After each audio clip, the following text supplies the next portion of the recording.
welcome to my channel.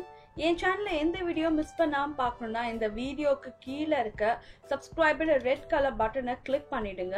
So அத click பண்ண பிறகு அது பக்கத்துலயே இருக்க பெல் ஐகானை கிளிக் பண்ணிட்டீங்கன்னா நான் எப்பலாம் வீடியோ அப்லோட் பண்றேனோ அப்பலாம் உங்களுக்கு ஒரு நோட்டிஃபிகேஷன் வந்துரும்.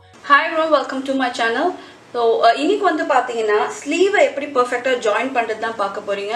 சோ நிறைய பேர் கேட்டிருந்த ஒரே டவுட் தான். அதாவது ஸ்லீவை வந்து ஜாயின் பண்ண பிறகு ஒரு சைடு ஆஃப் தி ஸ்லீவ் வந்து நிறைய இருக்கு, இன்னொரு சைடு வந்து ஸ்லீவ்ஸ் வந்து கம்மியா இருக்குன்னு கேட்டிருக்காங்க.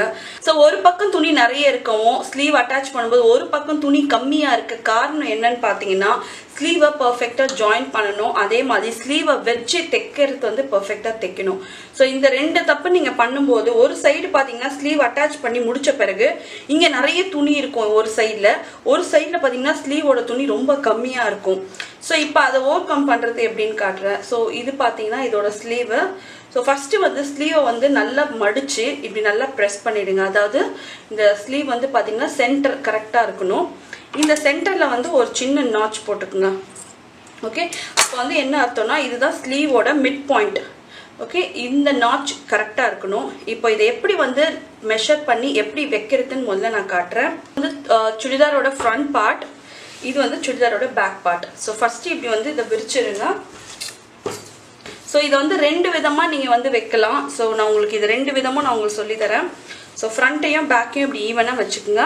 நம்மளோட நாட்ச்டு, அதாவது ஸ்லீவோட மிட் பாயிண்ட், நம்ம சின்னதாக பாயிண்ட் கட் பண்ணியிருக்கோம் இல்லையா, அதை வந்து எடுத்துக்கோங்க. ஸ்லீவோட நல்ல பக்கம் வந்து துணி மேலே இருக்கணும். துணியோட நல்ல பக்கமும் ஸ்லீவோட நல்ல பக்கமும் ஒன்றா இருக்க மாதிரி வச்சு, இது வந்து பார்த்தீங்கன்னா தையல் வந்து ஃப்ரண்ட் அண்ட் பேக் ஜாயின் பண்ண தையல் கரெக்டாக ஷோல்டர் மேலே நம்மளோட மிட் பாயிண்ட் அந்த நாட்ச் கட் பண்ணோம் இல்லையா, அது கரெக்டாக இங்கே வைக்கணும். ஓகே, இப்போ இங்கேருந்து இதை எப்படி கொண்டுட்டு போகணும். ஸோ ஸ்லீவை வந்து கரெக்டாக இந்த ஆம் ஹோல் என்ன ஷேப்பில் கட் பண்ணியிருக்கோமோ அந்த ஷேப்பில் இந்த ஸ்லீவை வந்து கொண்டுட்டு போகணும். ஸோ இதை நீங்கள் டேர்ன் பண்ணக்கூடாது. ஸ்லீவை தான் இதுக்கேற்ற மாதிரி நம்ம ஆம் ஹோலுக்கு ஏற்ற மாதிரி ஸ்லீவை வந்து டேர்ன் பண்ணி கொடுக்கணும். ஓகே, ஸோ கரெக்டாக நம்ம ஸ்லீவ் வந்து எங்கே நிற்கிதோ அங்கேருந்து நம்ம வந்து தைக்க ஆரம்பிக்கணும். ஸோ இப்போ பார்த்தீங்கன்னா என் ஸ்லீவ் வந்து இந்த இடத்துல வந்து ஸ்டாப் ஆயிருக்கு. ஸோ நான் வந்து தைக்கிறது வந்து இந்த இடத்துலேருந்து கரெக்டாக இதை பிடிச்சி இந்த இடத்துலேருந்து தைக்க ஆரம்பிக்கணும்.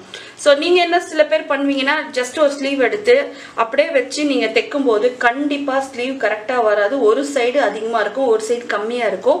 கரெக்டாக போடும்போது உங்களுக்கு கரெக்டாக இருக்காது. ஸோ சென்டர்லேருந்து இதை கொண்டு போங்க.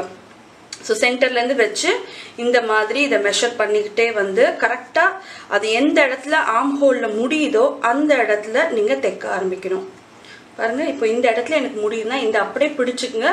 பிடிச்சி இந்த இடத்துலேருந்து தைச்சிட்டிங்கன்னா உங்களுக்கு கரெக்டாக ஃபுல்லாக வந்துடும். அந்த இடத்துல உங்களுக்கு மெஷர் பண்ணணும்னு அவசியம் இல்லை. இது பாத்தீங்களா, இது ஒரு டைப்பு. ஸோ இன்னொரு மெத்தட் எப்படின்னு பாத்தீங்கன்னா, ஸோ எனக்கு இப்படி பிடிச்சலாம் எனக்கு மெஷர் பண்ண தெரியல, இன்னும் கொஞ்சம் ஈஸியா வேணும்னு நினைச்சீங்கன்னா ஸ்லீவோட நல்ல பக்கமும் துணியோட நல்ல பக்கமும் ஒன்னா வர மாதிரி இப்படி மேல வச்சுட்டு இங்க இருந்து தைச்சிட்டு போங்க. ஸோ ஒரு சைடு ஆஃப் தி ஸ்லீவ், அதாவது ஃப்ரண்ட் பாகம் தைச்ச பிறகு நூலை கட் பண்ணிட்டு திரும்பி இந்த இடத்துல இருந்து பேக் சைடு. ஸோ இந்த மாதிரி தைக்கும் போதும் உங்களுக்கு வந்து எங்கேயுமே தப்பு வராது. மெயினாக பார்க்க வேண்டியது ஸ்லீவோட சென்டர் நாச்சும் உங்க ஷோல்டரு ஒன்னா வர மாதிரி வச்சு ஒரு பின் பண்ணிடுங்க. ஸோ அது உங்களுக்கு மூவ் ஆகாம இருந்தா மட்டும்தான் ஸ்லீவ் வந்து பெர்ஃபெக்டா வரும். ஸோ இப்போ நான் பின் பண்ணிட்டேன். இங்கேருந்து தைச்சு நீங்க ஃப்ரண்ட் சைடு தைச்சு முடிச்சிருங்க. அதே மாதிரி இங்க இருந்து இப்படி தைச்சு போய் பேக் சைடு தைச்சு ஃபினிஷ் பண்ணிடலாம். ஸோ உங்களுக்கு இதை எப்படி தைக்கிறதுன்னு இப்போ நான் காட்டுறேன். ஸோ இப்போ வந்து இவங்க எப்படி பண்றாங்க உங்களுக்கு ரெண்டு மெத்தடும் நான் சொல்லித்தரேன். ஃபர்ஸ்ட் நான் சொன்ன மெத்தட் இப்போ ட்ரை பண்ணலாம். ஸோ கரெக்டாக சென்டர் நாட்ச் வந்து ஷோல்டர்ல வர மாதிரி வச்சு இப்போ நம்ம இதை மெஷர் பண்ண போறோம். ஸோ கரெக்டாக ஷோல்டர்ல வந்து இந்த சென்டர் நாட்ச் வரணும் வச்சு இதை நம்ம இப்படி மெஷர் பண்றோம். ஸோ துணி ஸ்லீவோட நல்ல பக்கமும் சுடிதாரோட நல்ல பக்கமும் ஒன்னா இருக்க மாதிரி வச்சு இந்த மாதிரி நம்ம மெஷர் பண்றோம். இன்னொரு விஷயத்துல பாத்தீங்கன்னா கொஞ்சம் கொஞ்சம் துணியா பிடிக்கணும். ஒரே ஸ்ட்ரெச்சா நீங்க பிடிச்சிங்கனாலும் வராது. ஸோ இவங்க எப்படி கொஞ்சம் கொஞ்சம் பிடிக்கிறாங்களோ அந்த மாதிரி கொஞ்சம் கொஞ்சமா பிடிச்சு நீங்க எடுத்து கரெக்டா எங்க வருதோ அங்க பிடிச்சு நம்ம தைக்க போறோம்.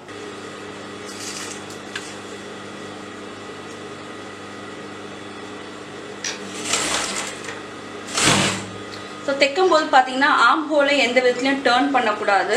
ஸ்லீவை தான் ஆம் ஹோலுக்கு ஏற்ற மாதிரி நம்ம திருப்பணும்.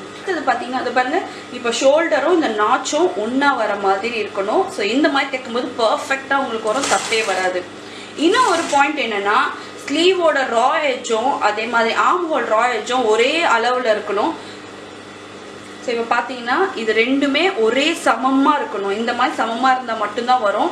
இல்லைன்னா வந்து உங்களுக்கு வந்து துணி வந்து வெளியே வரும். ஏன்னா அந்த இடத்துல துணி ரொம்ப இழுத்துருச்சுன்னா இந்த சைடு வந்து கம்மியாயிடும். ஸோ மேலேருந்து எந்த அளவுக்கு மொத்தமாக ஒன்றா வச்சு தைச்சிட்டு வரீங்களோ அதே மாதிரி எண்டு வரைக்கும் பர்ஃபெக்டாக வரணும். ஸோ இந்த மாதிரி கொஞ்சம் கொஞ்சமாக தைக்கணும். அட்டை ஸ்ட்ரெச் தைக்காம கொஞ்சம் கொஞ்சமாக அந்த ஸ்லீவோட துணியை ஆர்ம் ஹோல்க்கு டர்ன் பண்ணி கொஞ்சம் கொஞ்சமாக இந்த மாதிரி நம்ம தைச்சு ஃபினிஷ் பண்ணுறோம். ஸோ இந்த மாதிரி தைச்சு முடிச்சாச்சு. இப்போ பார்த்தீங்கன்னா ஸ்லீவ் வந்து பர்ஃபெக்டாக ஜாயின் ஆகிடுச்சு. ஸோ இது வந்து பார்த்தீங்கன்னா எக்ஸஸ் ஃபேப்ரிக். இதை பற்றி நீங்கள் கவலைப்பட தேவையில்ல. நம்ம மேலேருந்து நீங்கள் கரெக்டாக மெஷர் பண்ணி தைக்கும்போது இந்த சைடில் வர எக்ஸஸ் ஃபேப்ரிக் பற்றி நீங்கள் கவலைப்பட தேவையில்ல. இது வந்து பர்ஃபெக்டாக நீங்கள் தைக்கும் போது இது கரெக்டாக போயிடும். மீதி இருக்கிறத நீங்கள் கட் பண்ணி எடுத்துடலாம். ஸோ இப்போ நெக்ஸ்ட் மெத்தட் வந்து சென்டர்லேருந்து வெளியே போக போகிறோம். ஸோ இப்போ சென்டர் நாட்சை வந்து நம்ம ஷோல்டரோட வச்சு இப்போ நம்ம தைக்க போகிறோம். இது செகண்ட் மெத்தட். அது உங்களுக்கு வந்து கரெக்டாக வரலன்னா நீங்கள் இதை ட்ரை பண்ணலாம். கரெக்டாக ஷோல்டரோட மிட் பாயிண்ட்டும் அந்த நாட்சும் ஒன்றா இடத்துல வச்சு இப்போ நம்ம ஒரு சைடு, அதாவது இப்போ நான் ஃப்ரண்ட் சைடு தைக்கிறேன், தைச்சு முடிச்சு நான் பேக் சைடு தைக்க போகிறேன். ஸோ கொஞ்சம் கொஞ்சமாக ஃபேப்ரிக்கை வச்சு தைங்க. ஸோ நிறைய பேர் கேட்ட டவுட் இது. கண்டிப்பாக இந்த வீடியோவில் எல்லாம் கிளாரிஃபை ஆகிடும்னு நினைக்கிறேன். ஸோ நிறைய தைக்க உங்களுக்கு வந்து ப்ராக்டிஸ் ஆகிடும். ஸோ இதை மாதிரி அட்டாச் பண்ணிடுங்க. ஸோ ஃப்ரண்ட் சைடு இப்போ தைச்சு முடிச்சாச்சு.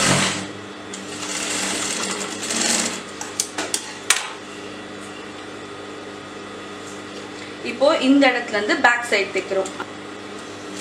ஸோ இதை ஒன் ஆஃப் தி மெத்தட் நீங்கள் ட்ரை பண்ணலாம். ரெண்டு மெத்தடும் பர்ஃபெக்டாக வரும். இந்த மாதிரி தைக்கும் போது கண்டிப்பாக உங்களுக்கு ஸ்லீவில் எந்த ஒரு ப்ராப்ளமே வராது, பர்ஃபெக்டாகவும் வரும்.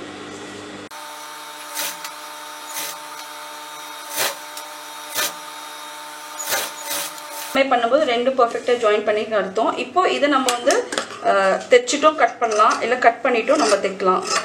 ஸோ இதை ஈவனாக கட் பண்ணி எடுத்துருங்க. ஓகே, இப்போ பார்த்தீங்கன்னா பார்டர்ஸ் ஸ்லீவ்ஸ் ரெண்டுமே ஈவன் ஆகிடுச்சு. ஸோ இந்த மெத்தடில் நீங்கள் தைக்கும்போது இப்போ கண்டிப்பாக உங்களுக்கு தப்பே வராது. அதே மாதிரி இந்த துணியும், அதாவது சுடிதாரோட துணியும் ஸ்லீவோட துணியும் ஒன்றா இந்த மாதிரி ஜாயின் ஆயிருக்கானு பார்த்துக்குங்க. ஸோ அதே மாதிரி சுடிதார் எப்படி ஆல்டர் பண்ணணும்னு ஒரு வீடியோ போட்டிருக்கேன். நிறைய பேர் சொல்லியிருக்காங்க ஷேப் கரெக்டாக வர மாட்டேங்குதுன்னு. ஸோ என் ப்ரீவியஸ் வீடியோ அது, கண்டிப்பாக அதையும் பாருங்கள். அடுத்த வாட்டி இன்னொரு வீடியோவில் மீட் பண்ணுறேன். See you next time. Take care. Bye bye.